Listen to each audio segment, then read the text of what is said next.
नवरात्रि के दूसरे दिन देवी ब्रह्मचारिणी की पूजा अर्चना की जाती है। ब्रह्मचारिणी का नाम ब्रह्मा और चारिणी शब्दों से मिलकर बना है, जिसका अर्थ है तपस्या और संयम का पालन करने वाली देवी।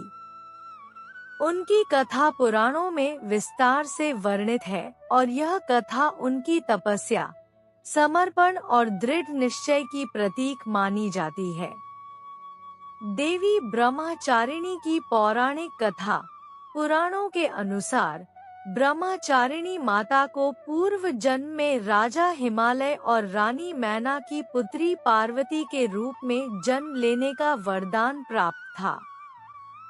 पार्वती के जन्म से पहले नारद मुनि ने राजा हिमालय और मैना को बताया था कि उनकी पुत्री भगवान शिव की पत्नी बनेगी।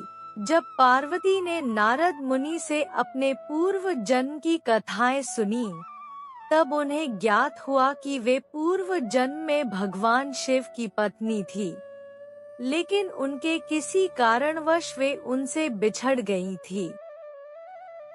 इस बार उन्हें शिव को फिर से पति रूप में प्राप्त करने के लिए कठोर तपस्या करनी होगी। नारद मुनि के मार्गदर्शन में पार्वती ने भगवान शिव को प्रसन्न करने के लिए कठिन तपस्या करने का निश्चय किया। उन्होंने कठोर तपस्या की शुरुआत की, जिसमें उन्होंने कई वर्षों तक केवल फल फूल खाए और बाद में तो उन्हें भी त्याग दिया। कठोर तप से उनका शरीर क्षीण हो गया, लेकिन उनके तप की शक्ति और दृढ़ संकल्प ने उन्हें बल प्रदान किया। उन्होंने कई वर्षों तक बिना जल और आहार के तपस्या जारी रखी। उनकी तपस्या देखकर देवता, ऋषि मुनि सभी आश्चर्यचकित हो गए। पार्वती की इस तपस्या से प्रसन्न होकर भगवान शिव उनके समर्पण से प्रभावित हुए और उन्हें अपनी पत्नी के रूप में स्वीकार कर लिया।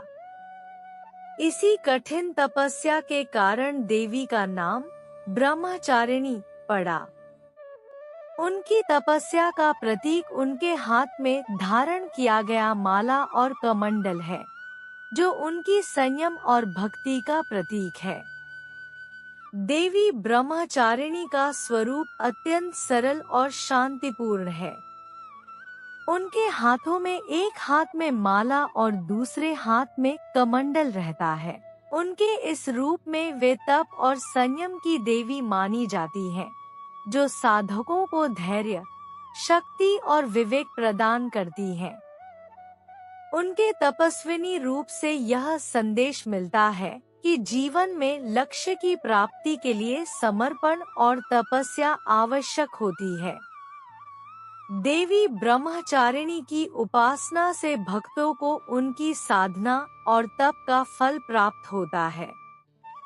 उनके आशीर्वाद से साधकों को जीवन में धैर्य, संयम और सच्चे मार्ग पर चलने की प्रेरणा मिलती है।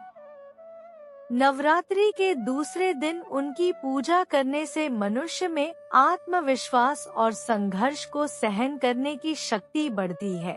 देवी ब्रह्मचारिणी की पूजा से जीवन में सकारात्मक ऊर्जा का संचार होता है और साधक को जीवन के कठिनाइयों का सामना करने की शक्ति प्राप्त होती है।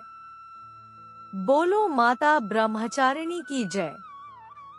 प्रेम से बोलो माँ जगदम्बा की जय। वीडियो में अंत तक बने रहने के लिए आप सभी को बहुत बहुत धन्यवाद। माता के भक्तों, अगर वीडियो अच्छी लगी हो तो वीडियो को लाइक करें और चैनल को सब्सक्राइब जरूर करें।